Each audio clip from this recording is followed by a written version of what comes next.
जय श्री राम दोस्तों, कैसे हैं आप सब। आई होप हनुमान जी की कृपा से आप सब बहुत अच्छे होंगे। आज मैं आप लोगों के साथ शेयर करने वाली हूँ बहुत ही चमत्कारिक उपाय। इस उपाय को अगर आप कर लेते हैं तो आपका हर काम 110% बनेगा। इतनी गारंटी है, लिख के देती हूँ कि आपका काम बनेगा ही बनेगा। बहुत सारे लोगों ने इस उपाय को किया है और उन लोगों का काम बना है, तो आप ये उपाय करके देखिए, आपको जरूर फल मिलेगा। तो चलिए वीडियो शुरू करते हैं और बताते हैं कि वो कौन सा उपाय है। ना इसमें संकल्प लेना है, ना इसमें पाठ करना है, ना ही इसमें किसी तरह का व्रत है, ना किसी तरह का नियम है। तो कुछ भी नहीं, बस सिंपल सा आपको ये उपाय करना है और इस उपाय से 100% जिसने भी किया उसके काम बना है। तो चलिए वीडियो में आगे बढ़े। उससे पहले आप लोग कमेंट में जय श्री राम जरूर लिखिए।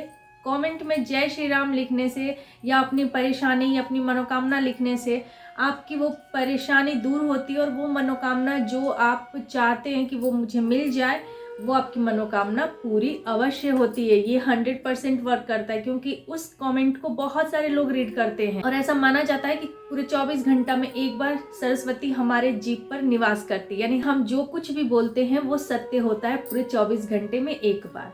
जब हजारों लोग आपका कमेंट पढ़ेंगे तो उसमें से किसी न किसी के जीभ पर सरस्वती जरूर निवास करेगी और आपका वो चीज जो आपने लिखी है, अपनी परेशानी, वो दूर होगी और आपकी जो मनोकामना है वो पूरी होगी। तो अपनी विश कमेंट में जरूर लिखिए और जय श्री राम तो लिखना बिल्कुल ही ना भूलिए, क्योंकि हनुमान जी को प्रसन्न करना है तो जय श्री राम का नारा जरूर लगाना है। तो कलयुग में, जैसा कि आप सभी जानते हैं, कलयुग में बहुत सरल है पूजा पाठ। आपको पूजा करते हैं, पाठ करते हैं, यज्ञ करते हैं, तप करते हैं, उसका फल जितना प्राप्त होता है उतना ही फल प्राप्त होता है हमें सिर्फ और सिर्फ नाम जाप का। तो जितना फल आपको पूजा करने का, पाठ करने का, संकल्प लेकर पाठ करने का, अनुष्ठान करने का, यज्ञ करने का, इन सबों का जितना फल आपको प्राप्त होता है उतना ही फल आपको सिर्फ और सिर्फ नाम जप से प्राप्त हो जाता है। और ये सिर्फ कलयुग में ही है, हर युग में नहीं। हर युग में अलग अलग चीजें होती थी। तो सतयुग में हम ईश्वर को प्राप्त करते थे तप से, ठीक है। आपने सुना होगा ऋषि मुनि तप करते थे, सालों साल, लाखों हजार साल तक तप करते थे। और त्रेता युग में यज्ञ से भगवान को पाया जाता था। और जब हम द्वापर युग में आए तो द्वापर युग में भगवान को अर्घ पूजा पाठ से भगवान प्रसन्न होते। लेकिन एक कलयुग ऐसा युग है जिसमें सिर्फ और सिर्फ नाम जाप का बहुत महत्व है। सिर्फ आप नाम जाप करके ही भगवान को प्राप्त कर सकते हैं, क्योंकि कलयुग के जो मनुष्य हैं उन्हें एक लोटा जल देने में भी आलस आता है। वो पूजा पाठ, एक अगरबत्ती दिखाने में भी उनको लगता है कि बहुत बड़ा चीज है, उनके पास टाइम नहीं है, या फिर जो टाइम जिनके पास है उनको बहुत ज़्यादा तकलीफ होती है एक दीप दिखाने में। तो इसीलिए भगवान को पता था कि कलयुग में या तो मनुष्य के पास टाइम नहीं रहेगा या फिर मनुष्य बहुत ज़्यादा आलसी हो जाएगा, जिसकी वजह से उनके लिए पूजा पाठ भी करना बहुत बड़ी चीज़ हो जाएगी, उनके लिए एक तरह से बोझ हो जाएगा। तो सबके लिए ये बातें लागू नहीं होती, लेकिन कुछ लोग ऐसे हैं जो कि बहुत आर्कस करते हैं, उन्हें पूजा पाठ से कोई लेना देना नहीं है।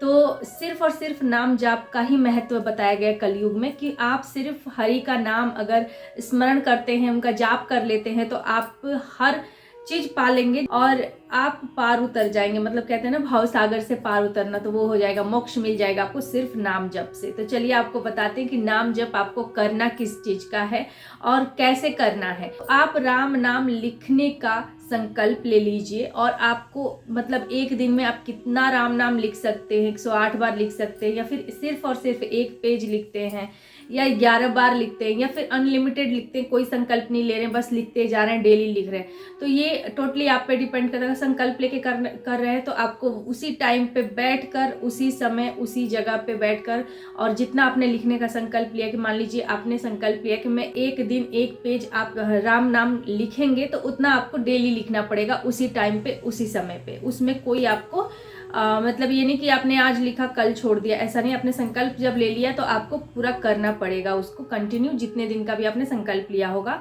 मान लीजिए 7 दिन का, 5 दिन का, या फिर 11 दिन का, जितने दिन का भी आप संकल्प लेते हैं उतने दिन आपको उतना नाम लिखना पड़ेगा।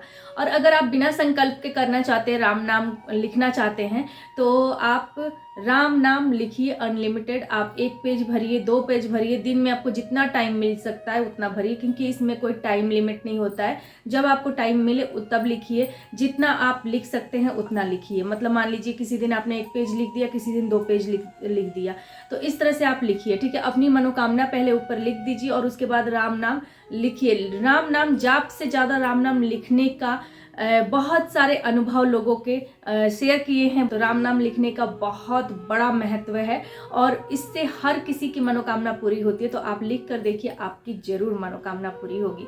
तो वीडियो आप लोग लाइक करें या ना करें, लेकिन जय श्री राम जरूर लिखिए। जय श्री राम, जय हनुमान, हर हर महादेव।